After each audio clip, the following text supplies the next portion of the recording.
Okay guys, I don't know what you're looking at. I don't have a front thing on the front of that camera, so basically what I'm doing is I'm using a blade without a point at this point. I'm cutting the rubber and popping the glass. Okay. Rubber is hard as a rock. So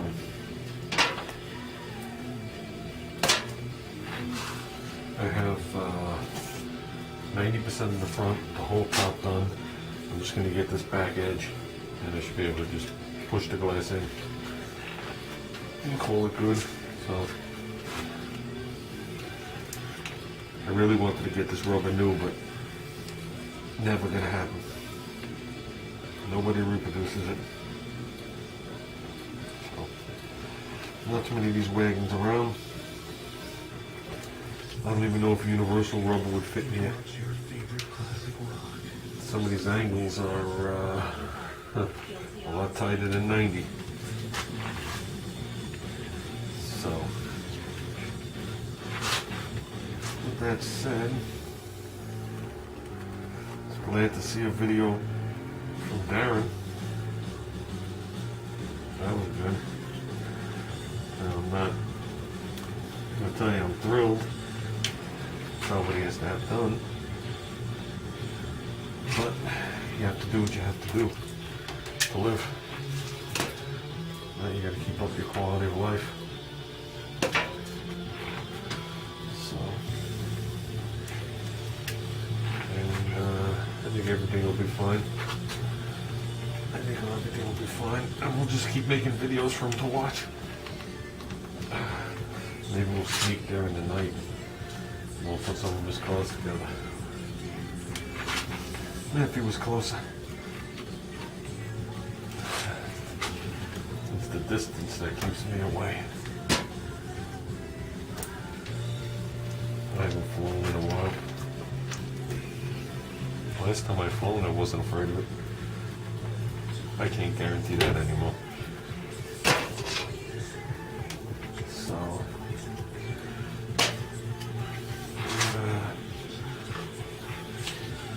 Watched Rick's Fix video.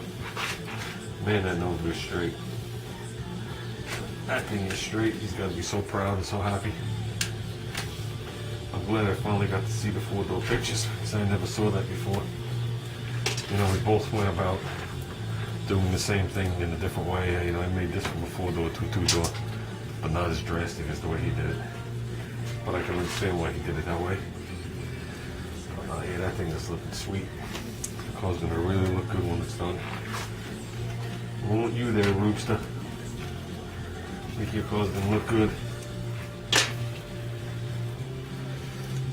And, I don't know, I was involved with some kind of chat through this channel the last couple of days, going back and forth, talking about wax and grease remover and Bondo.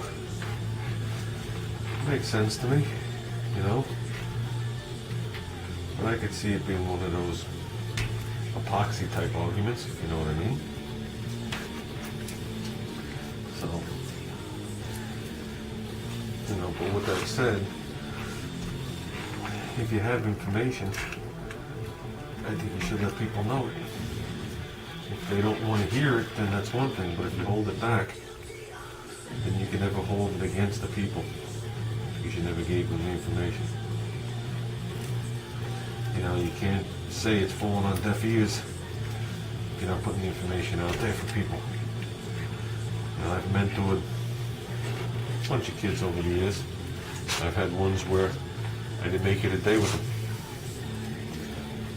I didn't think that either we were compatible or they were willing or able to learn. So, all you have to do is show me you're willing to learn. That don't mean you have to be Einstein. And I'm right there with you.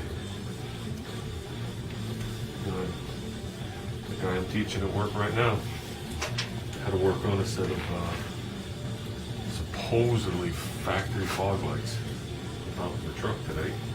and this big wind deflector and all this stuff. Needless to say, the light fell, hit the floor, and exploded. I thought he was going to have a breakdown. And you know what? You're sitting there watching him do it, and not purposely rushing through it, or just saying, the hell with you, not listening to you. You know, it was an honest-to-goodness accident. And I think when someone has an honest-to-goodness accident, it isn't what you do, it's what you do about it. And a good person with a normal heart will have a reaction like he had, and with some proper guidance to get him back into reality, because the emotions set in. You walk up to the boss and you be a man. That's the bottom line. You don't make up excuses. Excuses. Shit. I made up excuses since I'm a kid. I had one boss. He told me, I never want to hear you can't get it done. Tell me you can get it done, and if you can't, we'll talk about it later. Okay? Like, you still can't get it done. But, as you can see, I'm being extra cautious here. I'm actually not using this glass again. But I don't want to ruin it. Some of these stickers on this glass are real. I don't think you guys are pointing. I think you're somewhere over here. I think it's you're gonna have to live with it there, guys. We have the window. Hey, it's almost like a burning. There we go. Nice all the pieces crumble and went inside the car. And they crumble and come outside the car.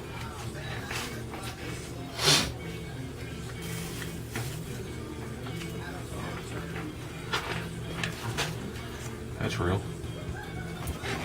I was selling the car when I got it. I remember, guys, this car only has 41,000 miles on it. Something to that effect. Sat in a barn for 10 years before my friend bought it. And then it sat in his barn for another 10 years before I bought it. And I have it 10 years, so that's 30 years of its life right there.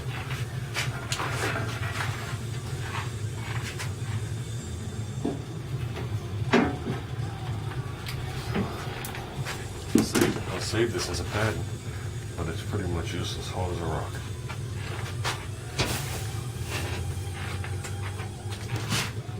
There you go.